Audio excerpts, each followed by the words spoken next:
toward addressing that discontent and reimagining a politics of the common good. 5. Success ethics. Consider two societies, both unequal and to the same degree. Of every $100 in national income, the richest 20% receive $62, while the poorest 20% get only $1.70.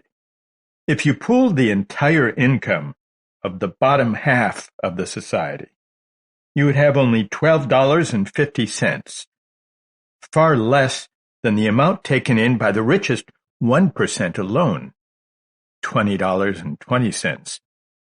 Disparities of wealth are even greater. If you are troubled by stark inequalities of income and wealth, you might well consider these two societies unjust. But before deciding, you might ask for some further information. You might want to know, for example, how these unequal distributions arose. Meritocracy versus aristocracy.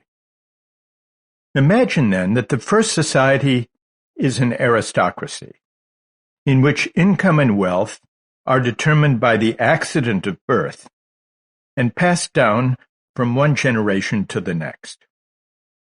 Those born to noble families are wealthy, and those born to peasant families are poor. The same will be true of their children and their children's children. And imagine that the second society is a meritocracy. Its inequalities in income and wealth are not the result of hereditary privilege, but the result of what people have earned through effort and talent. Learning this would likely lead you to prefer the second society to the first. An aristocracy is unjust because it consigns people to the class of their birth. It does not let them rise. A meritocracy, by contrast, enables people to improve their condition by exercising their talent and ingenuity. This is a powerful argument in its favor. To be sure, a meritocracy does not do away with inequality. Precisely because people differ in their talents and ambitions, some rise higher than others, but at least it can be said that these inequalities reflect people's merits rather than the circumstances of their birth. Those who worry about inequality might still press for further information. They will suspect that even in the meritocratic society, at least some of those at the top have benefited from a favorable starting point in life. Loving, supportive, and possibly affluent families, good schools with dedicated teachers, and so on. Before declaring the meritocratic society just, these skeptics will want to know that policies are in place to ensure that all children, regardless of family background, have the educational and cultural opportunities to reach their full potential. One way of thinking about what makes for a just society is to ask what kind of society you would choose if you did not know whether you would grow up in a rich family or a poor one. By this standard, most people would agree that a meritocracy with truly equal opportunity is more just than an aristocracy. But for the moment, put the question of justice aside and consider another feature of the two unequal societies we have imagined. Suppose you knew in advance whether you would land on top or on the bottom. Which of these two societies would you rather live in if you were rich, and which would you prefer if you were poor? Remember, both societies are highly unequal. If you land in the top 1%, Your average income will be, let's imagine, $1.3 million per year. If you land in the bottom 20%, it will be only $5,400 per year. That is quite a difference.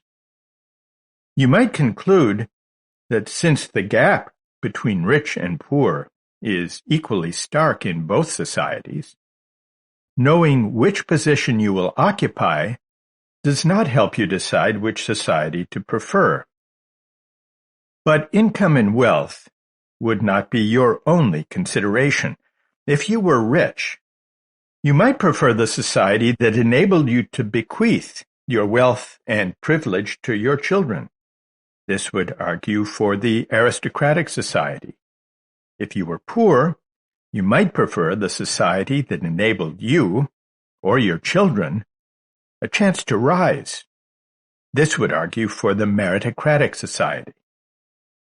Further reflection, however, suggests a countervailing consideration in each case. People care not only about how much money they have, but also about what their wealth or poverty signifies for their social standing and self-esteem. If you were born into the upper reaches of an aristocracy, you would be aware that your privilege was your good fortune, not your own doing.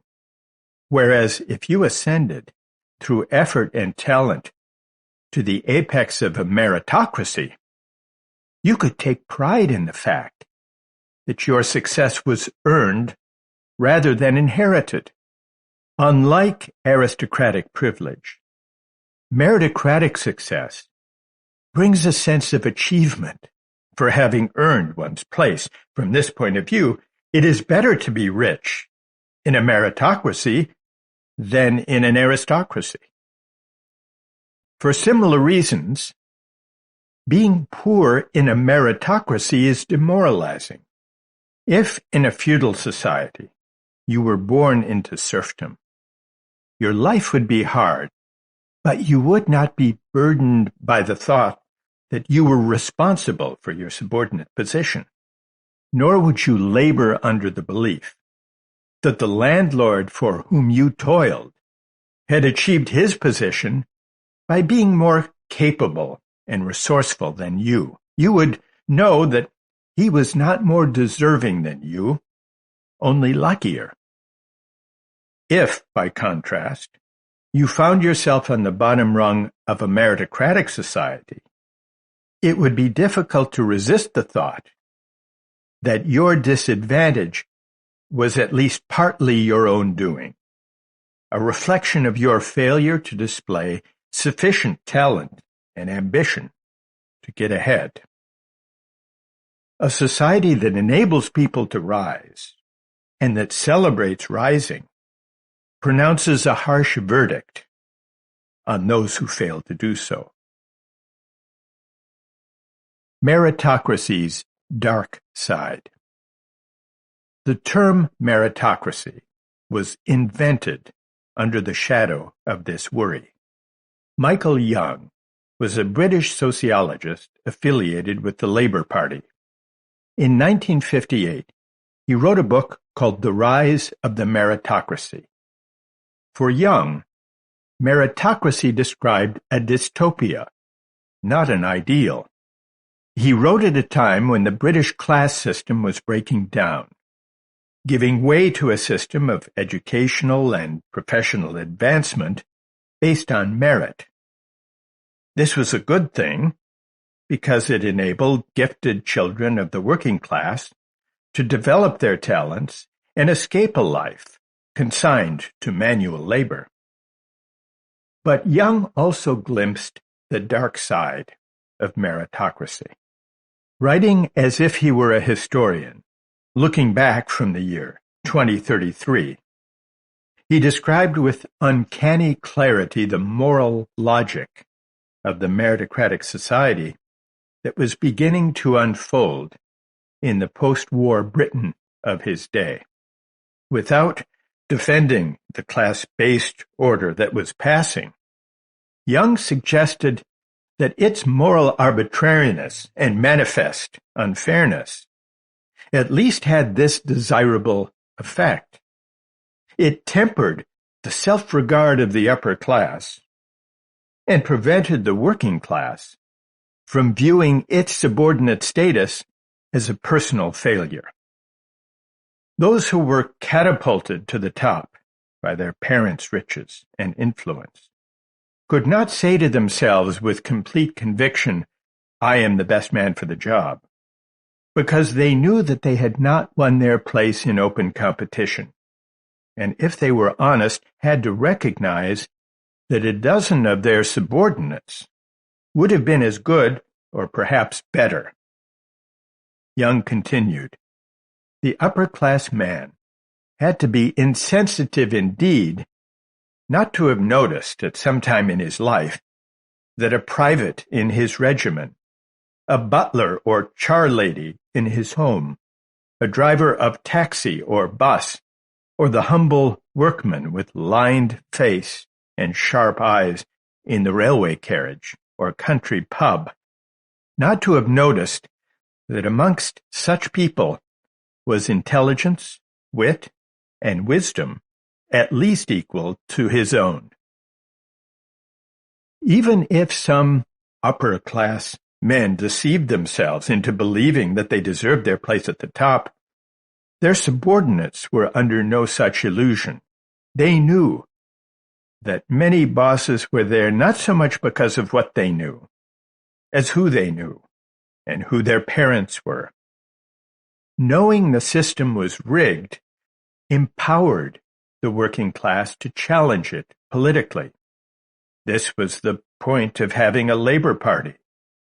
Equally important, the arbitrariness of the class system spared workers from judging themselves by the inferior status society had assigned them. Young writes, the worker said to himself, "Here I am, a workman. Why am I a workman? Am I fit for nothing else? Of course not. Had I had a proper chance, I would have shown the world. A doctor, a brewer, a minister, I could have done anything. I never had the chance, and so I am a worker. But don't think that at bottom I am any worse than anyone else." Young suggests that being clear-eyed about the moral arbitrariness of one's rank has a certain advantage. It prevents both the winners and the losers from believing they deserve their lot in life.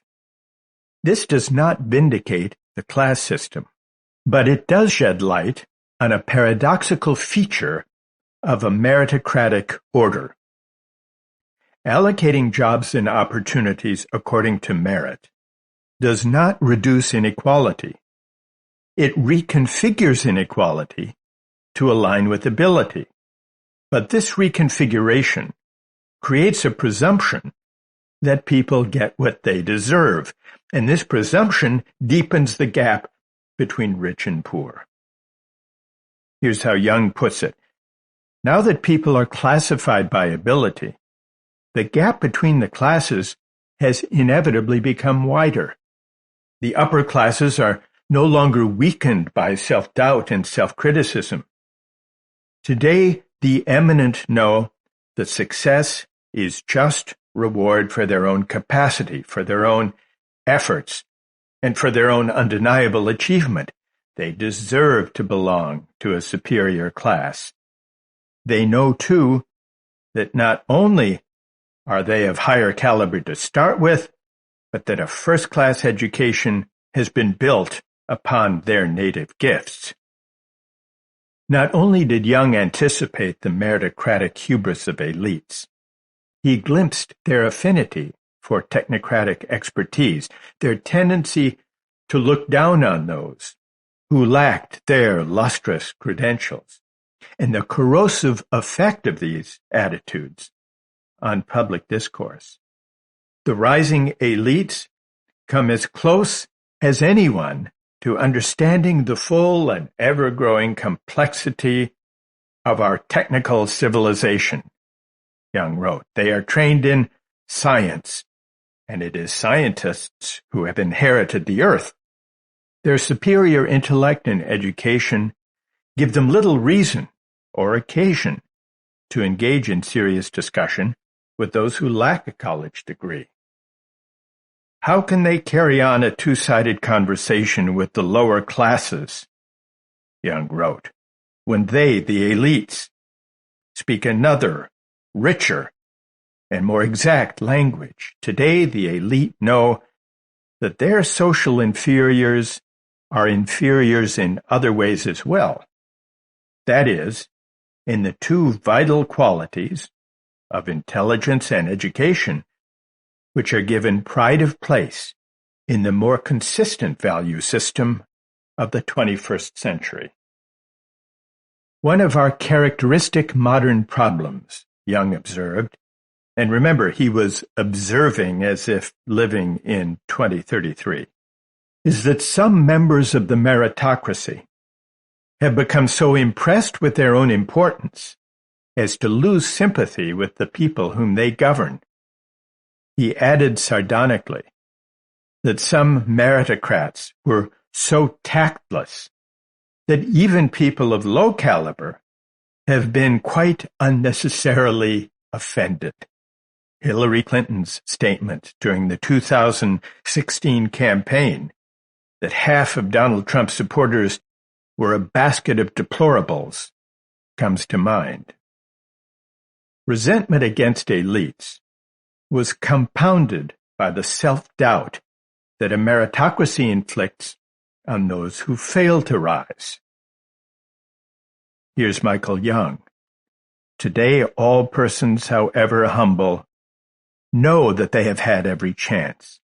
Are they not bound to recognize that they have an inferior status, not as in the past because they were denied opportunity, but because they are inferior? For the first time in human history, the inferior man has no ready buttress for his self-regard.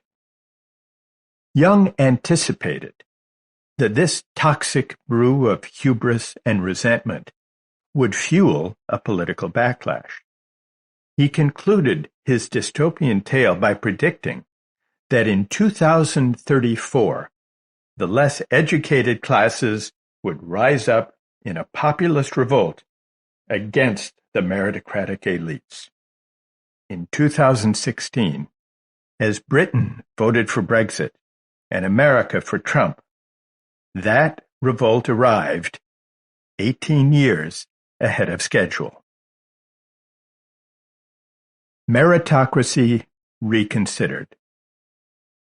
The two societies I described above are not purely hypothetical. The income inequalities that beset them are the ones that prevail in the United States today. For the most part, these inequalities are defended, when they are defended at all, on something like meritocratic grounds. No one argues that the rich should be rich because they were born to wealthy parents. Critics of inequality may complain that those who would abolish inheritance taxes, say, are implicitly endorsing hereditary privilege. But no one defends hereditary privilege outright, or disputes the principle that careers should be open to talents. Most of our debates about access to jobs, education, and public office proceed from the premise of equal opportunity. Our disagreements are less about the principle itself than about what it requires. For example, critics of affirmative action in hiring and college admissions argue that such policies are inconsistent with equality of opportunity because they judge applicants on factors other than merit. Defenders of affirmative action reply that such policies are necessary to make equality of opportunity a reality for members of groups that have suffered discrimination or disadvantage. At the level of principle, at least, and political rhetoric, meritocracy has won the day. in democracies throughout the world. Politicians of the center-left and center-right claim that their policies are the ones that will enable all citizens, whatever their race or ethnicity, gender or class, to compete on equal terms and to rise as far as their efforts and talents will take them. When people complain about meritocracy, the complaint is usually not about the ideal, but about our failure to live up to it. The wealthy and powerful have rigged the system to perpetuate their privilege. The professional classes have figured out how to pass their advantages on to their children, converting the meritocracy into a hereditary aristocracy. Colleges that claim to select students on merit give an edge to the sons and daughters of the wealthy and the well-connected. According to this complaint, meritocracy is a myth, a distant promise yet to be redeemed. This complaint is certainly valid. But what if the problem runs deeper? What if the real problem with meritocracy is not that we have failed to achieve it, but that the ideal is flawed? What if the rhetoric of rising no longer inspires, not simply because social mobility has stalled, but more fundamentally, because helping people scramble up the ladder of success in a competitive meritocracy is a hollow political project that reflects an impoverished conception of citizenship and freedom? To explore this larger question, we need to examine two objections to meritocracy as a moral and political project. One is about justice. The other is about attitudes toward success and failure. The first objection doubts that even a fully realized meritocracy, in which jobs and pay perfectly reflected people's efforts and talents, would be a just society. The second objection worries that even if a meritocracy were fair, it would not be a good society.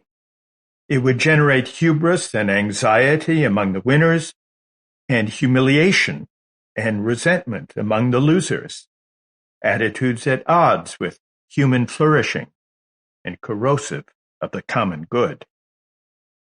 Philosophical critiques of meritocracy focus mainly on the first objection. For reasons we will explore, most contemporary philosophers reject the notion that society should allocate jobs and pay based on what people deserve. This puts philosophers at odds with the moral intuitions that inform common opinion, and it is worth trying to figure out who is right, the philosophers or the public. Although the first objection about justice is the more familiar one in philosophical circles, the second objection about hubris and humiliation may be more consequential for understanding our current political condition. The populist protest against meritocratic elites is not only about fairness, but also about social esteem. To understand this protest is to identify and assess the grievances and resentments that animate it. Are they legitimate or misdirected?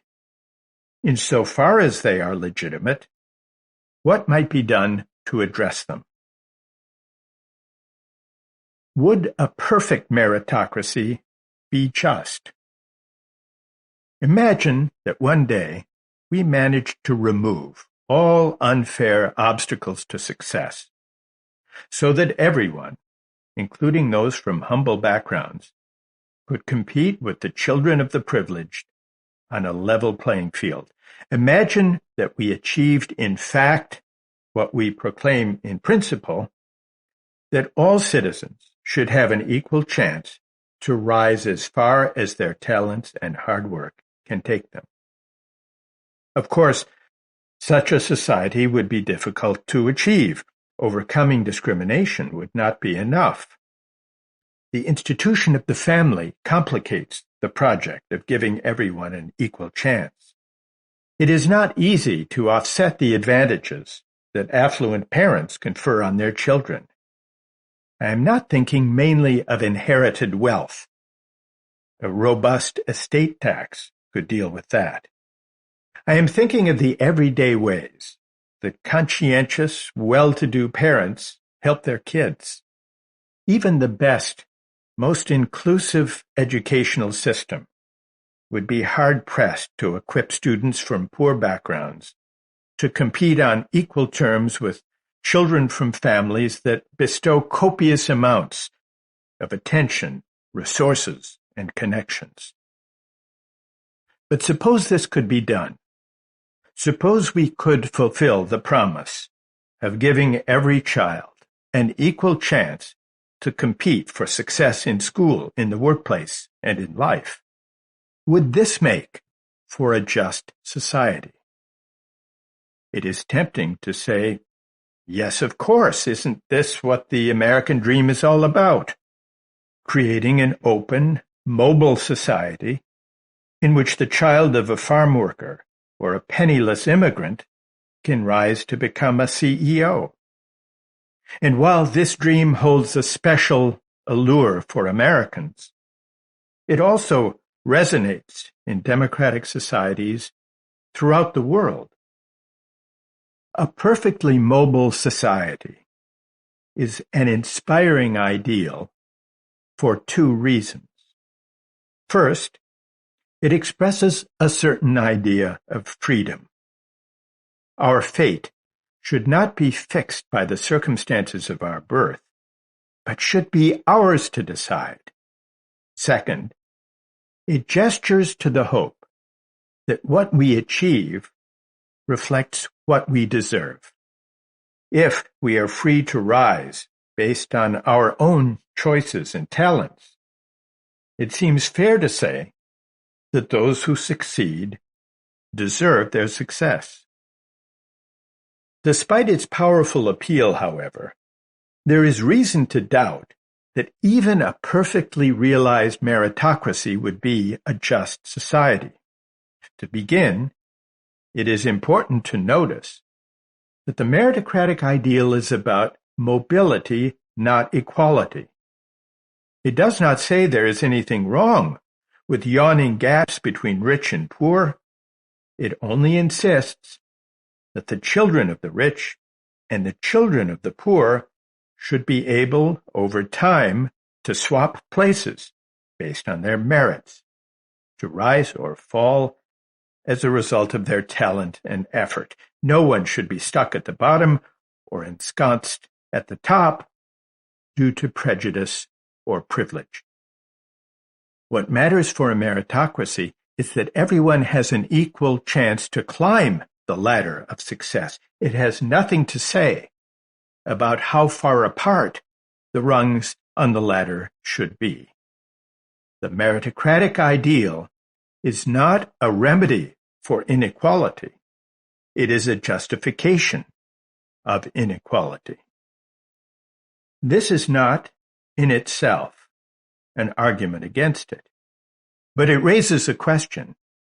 Is the inequality that results from meritocratic competition justified? Defenders of meritocracy say yes, provided everyone competes on a level playing field, the outcome is just.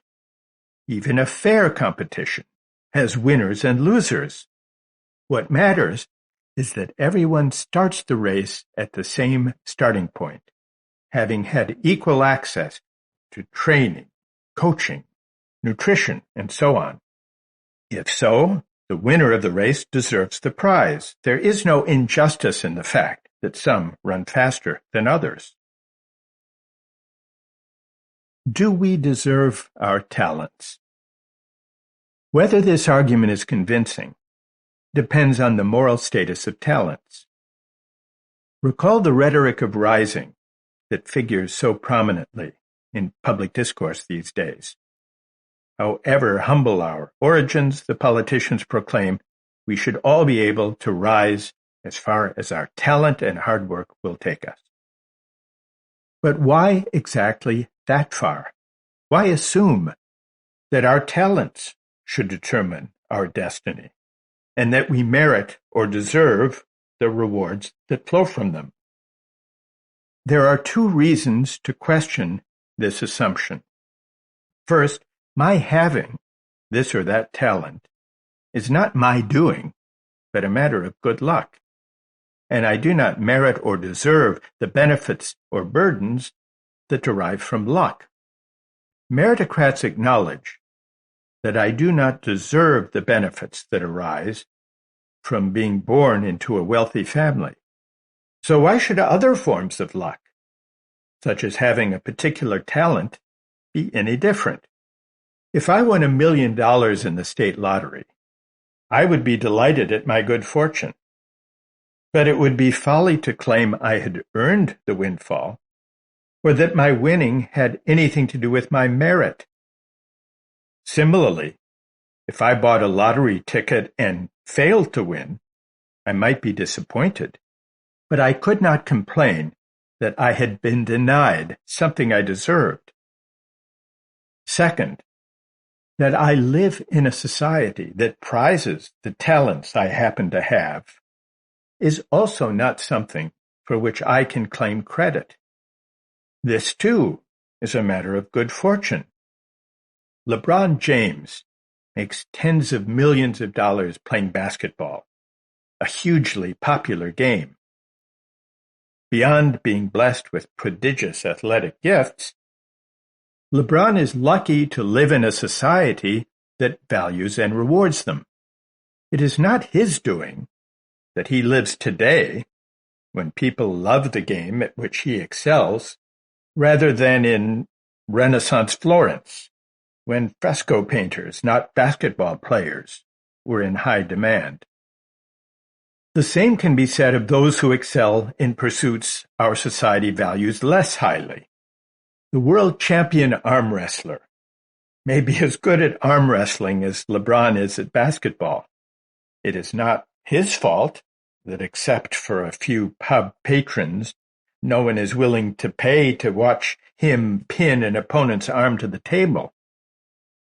Much of the appeal of the meritocratic faith consists in the idea that our success is our own doing, at least under the right conditions.